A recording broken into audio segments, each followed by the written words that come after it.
glassa, un po' più dolce, più cremosa, giustamente perché sono comunque fiction di intrattenimento, per cui magari nel cinema si riesce a sviluppare un po' più, andare un po' più in profondità sulle... Che cosa ti piacerebbe fare? come Come tua ruolo, aspirazione? come mia aspirazione. Beh, a me piacciono molto i film in costume, decisamente. Sì. E i prossimi tuoi appuntamenti quali saranno? Adesso sono in teatro, per ora sto facendo l'Eneide nel ruolo di Enea al Foro di Augusto, all'interno dei Fori Imperiali, su via dei Fori Imperiali a Roma. È un'esperienza bellissima, suggestiva. Ti giri, trovi questi templi, queste colonne. Aspetta, l'Eneide sarà un lavoro impegnativo. È un lavoro piuttosto impegnativo. Regia di chi è? Di Roberto Marafante. In due battute per chiudere, che cosa fai? Perché è importante quest'opera?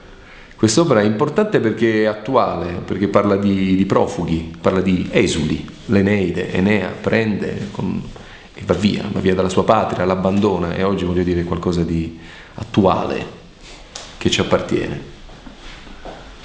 Ciao, grazie.